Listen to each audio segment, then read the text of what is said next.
आम स्थायी निजुक्ति तार द्वितीय विकल्प आमर नाही। आमे आज पर्यंत बेठी खटिला भलिया खटुछु। ए देहरे एक बुंदा रक्त थिबा पर्यंत आमे संग्राम जारी रखिबु। एक निष्पत्ति स्थायी निजुक्ति राज्यर प्रत्येक ब्लॉक रे कार्यरत एपीओ एवं जिले में कार्यरत मनरेगा संयोजक मानकर आज गोटे कार्यक्रम चली लोअर पीएमजी रे प्रोटेस्ट कर सीधासल भाव में आलोचना करवा। आज्ञा कौन आप दाबी रही आप कहीं प्रोटेस्ट कर? आम दाबी तो गोटे मात्र से हूँ आम स्थायी निजुक्ति तार द्वितीय विकल्प आमर नाही। दीर्घ 15 वर्ष है आम विभिन्न ब्लॉक स्तर रे एवं जिला स्तर रे एपीओ एवं मनरेगा संयोजक संयोजक मैंने कार्य कर बारंबार सरकार दृष्टि आकर्षण करूँ। आम प्रोटेस्ट मध्यम दाबीपत्र मध्यम जे आमर स्थायी निजुक्ति करा जाऊ।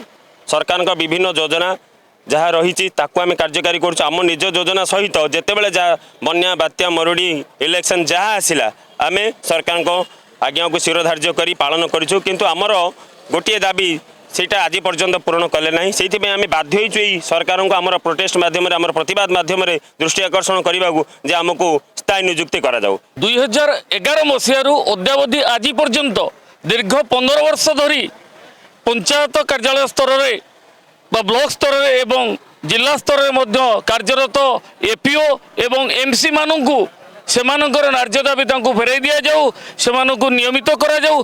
चाकरी स्थायित्व अणा जाऊ। एतिकी ही आम शांतिपूर्ण भाव में प्रतिवाद करें आम गुहारी जनाऊँ। एवं यही जो दुर्दिन चली तार गोटे कनक्लूजन आसू तार गोटे समाधान हो सरकार दृष्टि आकर्षण करा जाऊ। आम प्रति सदय होई आम विनम्रतार सहित जनाऊँ आमर दुख टे शुणी आम प्रति सुविचार करा जाऊ एवं आमर निजुक्ति को स्थायित्व अणा जाऊ।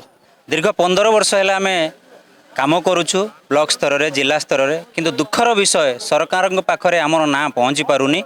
आमे आज पर्यंत बेठी खटिला भलिया खटुछु किंतु सरकार निगा नाई। आमे सरकार पाखरे निवेदन करुछु। ए सरकार सबुआडे कहि बुलुचंदी आमे लोकंक सरकार। तेणु ए लोकंक सरकार को आमे विनम्र भाव में अनुरोध करुछु आमको स्थायी कर नहेले ए देहरे एक बुंदा रक्त थिबा पर्यंत आमे संग्राम जारी रखिबु। एक निष्पत्ति स्थायी निजुक्ति। तो वर्तमान सुप्रीम कोर्ट ऑर्डर देछि जे समान काम पे समान दरमा किंतु से हिसाब में पाउनु।